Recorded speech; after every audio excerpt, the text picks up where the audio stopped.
ከወንድሞች ወገን ያላመነች ሚስት ያለችው ቢኖር ከእርሱ ጋር ልትቀመጥ ብትስማማ አይተዋት አትቶ። ባልም ቢኖር ሚስቱ ያላመነች ብትሆን አይተዋት።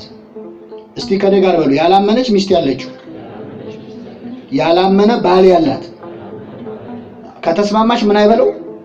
አይፍታት አትፍታው። ምን ካለች? ከተስማማች። ይህ ማለት ነው ባልና ሚስት ከተጋቡ እየኖሩ ያለ ክርስትናን እንደ አዲስ ቢቀበሉ ቢጠመቁ፣ አንዱ ተቀብሎ ሚስትየው ባትቀበል፣ ሚስት ተቀብላ ባሏ ባይቀበል፣ አይ እኔ አሁን ክርስትናን ስለተቀበልኩ በይደናውኝ ብሎ መፍታት አይችልም። አብረው ለመኖር ፈቃደኛ ከሆነች አብሯት ይቀጥል። በሃይማኖት አሳቦ ትዳሩን ምን እንዳይፈታ ገብቷችኋል አይደል? ቅዱስ ጳውሎስ እያለ ያለው ይሄ ግን ስለ አዲስ ክርስቲያኖች ነው። አሁን አዲስ ስለሚጋባ ነው፣ እሱ መጣበታለሁ። ምን አለ እንግዲህ የዛን ጊዜ እንደ አዲስ ክርስቲያኖችን እያጠመቁ ነው፣ እያሳመኑ ነው። አምነው የሚጠመቁ አዳዲስ ምዕመናንን ሲያጠምቅ ሲያስተምር ያላመነች ሚስት አምና ባሏ ካላመነ ባሌ አላመነም ብላ ጥላው አትሂድ፣ አብራው ትቆይ፣ ከተስማማ አብራው ትዝለቅ ይላል። እኔ ያመኑትን ነው ማዘዝ የምችለው፣ ይህንን አዛለው አለ። ምክንያቱም ያላመነ ባል በሚስቱ ተቀድሷል ይላል። ያላመነ ባል በሚስቱ ምን ብለው? እሱ ቅዱስ አይደለም ግን በሚስቱ ምን ይላል? ይቀደሳል። ማለት አብረሽው ከቆየሽ ትቀድሽዋለሽ። ከሌላ ጋር ከሚተኛ ከአንቺው ጋር ከተቀደሽው ከሚስቱ ጋር ቢተኛ በሚስቱ ተቀድሷል። ስለዚህ ከአንቺ ጋር እንዲቆይ አድርጊው። ለባልሽ ታማኝ መሆንሽ ከሷ አለማመን የበለጠ ነው። ያንቺ ታማኝነት ከሷ አለማመን ስለሚበልጥ ጋብቻሽ እንዳታፈርሽ አዲስ ሃይማኖት ነው ብለሽ። ምክንያቱም እንደዛ ባይኖር ቅዱስ ጳውሎስና ሰዎች ክርስትናን መቀበል ሲችሉ ክርስትናን ተቀብያለሁ ብለው ይፋቱ ቢል ኖሮ ብዙ ችግር ይመጣል። አንደኛው መፋታት ያማረው ሰው ክርስቲያን ይሆናል። በክርስቲያን ሆኛለሁ ደናዋይ ሊል ነው። ስለዚህ ክርስትና የፍቺ ምክንያት እንዳይሆን። ሁለተኛ ፍቺው ሲፈጸም ልጆች ችግር ውስጥ ሲገቡ ወላጆቻችንን ያለያየው እኮ ምንድነው ይላል? ክርስትና ነው እንዳይሉ ከተስማማች አብራሃት ቆይ አብረሻት ቆይ ይላል። ከዛ ቀጥሎ ምን ይላል? አንቺ ሴት ባልሽን ታድኝ እንደሆነ ምን ታውቂያለሽ ይላል። አሁን አንቺ አምነሻል፣ ክርስትና ተቀብለሻል፣ እሱ ግን አልተቀበለም። እንዳትፈቺው በቆይታ አብረሽ ከሚስት የተሻለ አስተማሪ ስለሌለ ከባል የተሻለ አስተማሪ ስለሌለ ብትቆይ ታሳምኛለሽ። ልጆቻችሁም ቅዱሳን ይሆናሉ። ቢያንስ ያንቺን ሃይማኖት የመከተል እድል ይዘው ያድጋሉ። ስለዚህ በሃይማኖት ምክንያት ባልሽን ምን እንዳትፈቺ ይላል። ይህን ጥቅስ ስናገር ብዙ ጊዜ ሰዎች የሌላ እምነት ተከታይ ማግባት ሲያምራቸው እችን ጥቅስ በጣም ይወዷል። ከኔ ጋር ናችሁ? ያላመነ በሉ እስኪ ሚስት ያለችው ያላመነች ሆነ ይላል። ያላመነች ሴት ከሩቅ አይቶ የወደደ ይላል። ሚስት ያለችው ማለት ምን ማለት ነው? ሚስት ያለችው ማለት ያገባ ማለት ነው። ኦሬዲ ተጋብተው ከሆነ በዚህ ምክንያት እንዳይለያዩ አለ እንጂ እንደ አዲስ ሚስት እየፈለገ እንደ አዲስ ባል እየፈለገች ያለች ሴት ግን ያላመነ ወይ በሃይማኖቱ የማይመስላትን ሰው እንድታገባ መጽሐፍ ቅዱስ ምን አይፈቅድም። ይህን ግልጽ ማድረግ አለብን። ሊያገባ ያሰባል አለም ያላመነ ሚስት ያለችው ነው የሚለው። የመጨረሻው ነጥብ ፍቺን እሺ ያገባ ነው ሰዎች ሳውን ባልና ሚስት ተጋብተው እያለ ድንገት ባል ወይ ሚስት ሃይማኖታቸውን ቢቀይሩ ቢለውጡ ምን ትላለች ቤተክርስቲያን? እንግዲህ ቤተክርስቲያናችን ትምህርት በዝሙትም በክህደትም በነገራችን ላይ ተመሳሳይ ናቸው።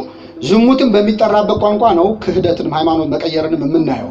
አመንዝራነት ነው የሚለው። ለምሳሌ ክፉና አመንዝራ ትውልድ ምልክትን ይሻል ሲባል አመንዝራ ሊትራሊ ማመንዘር ሳይሆን ጣዖት ማምለክን ነው። እግዚአብሔር እስራኤል እኔ ላይ አመንዝረሻል ሲላል ጣዖታትን አምልከሻል ማለት ነው እንጂ ሊትራሊ ማመንዘር አይደለም። ስለዚህ እምነት መቀየርም ከአመንዝራነት አንዱ ነው። መብቱን የሚሰጠው መጽሐፍ ቅዱስ ለተበዳዩ አካል ነው። እቺን በደንብ ይዛችሁ ሂዱ። መብቱ የሚሰጠው ለማን ነው? ለተበዳዩ አካል ነው። ባል ሚስቱ ላይ በዝሙት ምክንያት ቢወሰልት ልትፈታ ተፈቅዷል እንጂ ትፍታው አይልም መጽሐፍ ቅዱስ። አይ እኔ ምራው ይቅርታ አደርግለታለሁ ብላ ከቆየች ትደነቃለች፣ ትመሰገናለች። ስለ ትዕግስቷ እናከብራታለን። ፍቅር ይታገሳል ይላል አይደል? ስለዚህ ታግሳ በሁሉ ይታገሳል ይላል። ምንም አይነት ነገር ቢሆን እኔ ትዳሬ ይበልጥብኛል ብላ እሷ ከጸናች መጽሐፍ ቅዱስ ያደንቃታል። ግን ደግሞ በድሎ ደግሞ እሱ ራሱ ረብሾ አይ እኔ በቃ ካንቺ ጋር አልሆንም ካለ እሱ ሁለት በደል ያለበት፣ አንድ በበደሉ፣ ሁለተኛ ደግሞ ይቅር ሲባል አለመቀበሉ ያስጠይቀዋል። ስለዚህ በጋብቻ መሃል ባል ሚስት ሃይማኖታቸውን ቢቀይሩ ምን ማድረግ አለብን? ቤተክርስቲያን በጣም ጊዜ እንዲወሰድ ታስጠነቅቃለች። ወይ ይኩን በጉጉአ በችኮላ ይሁን ይላል። ማለት በሃይማኖት ምክንያት ተለያየ ብሎ ሰው ፍቺ መፈጸም የለበትም። የሚቻለውን ያህል ጊዜ ወስዶ ትምህርት እንዲያገኝ ትምህርት እንድታገኝ ማድረግ ኦሬዲ የተጋቡት ነው። አሁንም ነግሬያቸዋለሁ። እጮኛሞች አይደለም የተጋቡ ሰዎች ጊዜ ወስደው አንዱን የመመለስ ኃላፊነት አለበት። የሚቻለው ሁሉ ይደረጋል። ከዛ በኋላ መብቱ የተበዳዩ ነው። መብቱ የማን ነው? የተበዳዩ ነው። ያንን ልክ በአመንዝራነት ላይ የተሰጠው ምላሽ ለዚህም እናደርገዋለን ማለት ነው። ሁለት ነገሮች ላንሳና አበቃለሁ። እንግዲህ ፍቺን የሚያመጣው እስካሁን ካየናቸው ፍቺ ውስጥ በጋብቻ ውስጥ የቅናት ማመንዘር፣ በገንዘብ አለመግባባት፣ በሩካቤ አለመስማማት፣ ሌላውን ኮሚኒኬሽን ችግር ከዛ ሁሉ ውጪ ፍቺን በጣም ያፋጥነው ባል ሚስት ላይ ትችት ሲያበዛ ያ ትችት እየበዛ ሲመጣ ወደ ንቀት ያድጋል። ወደ መሰለቻቸት ወደ ንቀት ያድጋል። እሱ የሚለውን ነገር ለምሳሌ ባል መጀመሪያ ይተቻታል፣ እንዲያለብሽ ይላል። ከዛ ያ ትችት ቆይቶ በጣም ወደ መናቅ ይመጣል።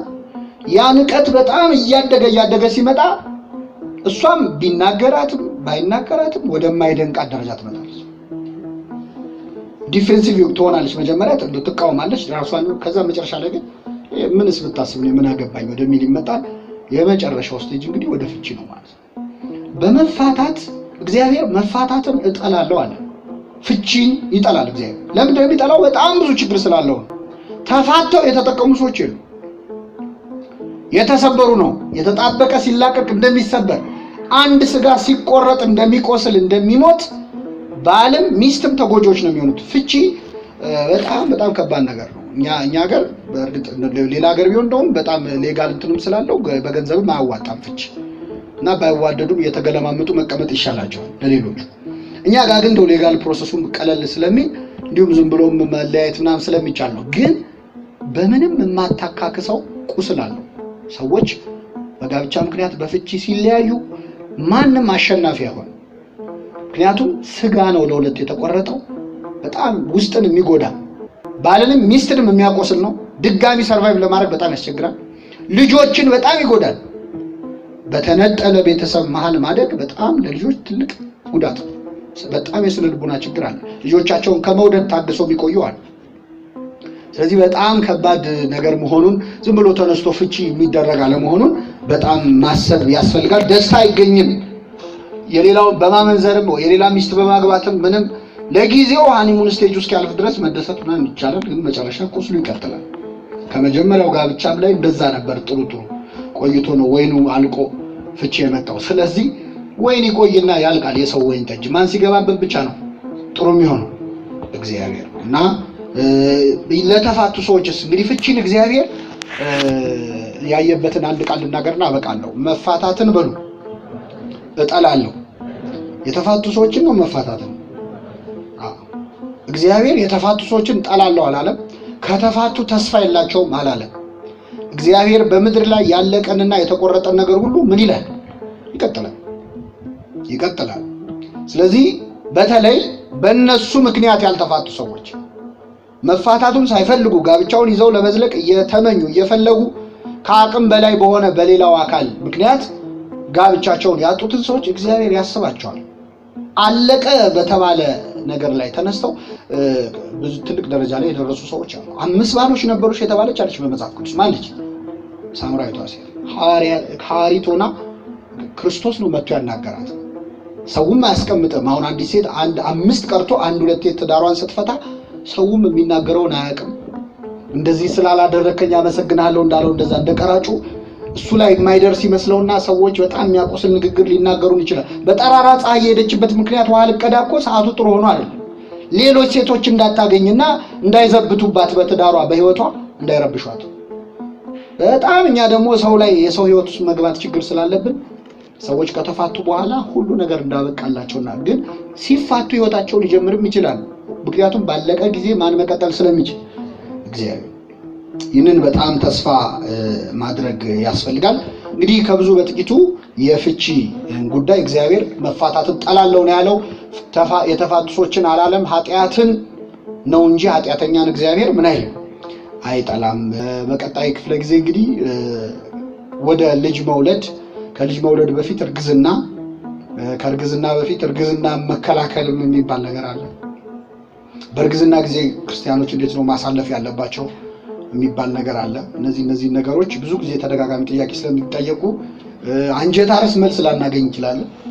ግን ቤተክርስቲያን ምን ትላለች የሚለው አንዳንዴ ምንድነው ጥያቄዎች እኛ በምንፈልገው መልኩ እንዲመለስ እንፈልጋለን። ልክ እንደ ሰነፍ ተማሪ ጥያቄውም ተማሪያውን ምንድነው አንድ ሕፃን ልጅ ፔንስል ብለህ ስፔሊንጉን ተናገር ሲሉት ቡክ ጠይቁኛል አሉ። ለምንድን ነው? በቃ የሚያውቀው ነው። እና አንዳንዴ የምንማረው በቤተክርስቲያን የምንፈልገው ነው የሚያስፈልገን። እና ልክ እንደ ማሳጅ እንደሚያደርጉ ሐኪሞች እዚህ ጋር ከክልኛ አይነት ትምህርት የለም። ይህን ማወቅ አለባችሁ። ትንሽ እንድትዘጋጁ ነው። የሰማነውን በልቡናችን ያሳድርልን።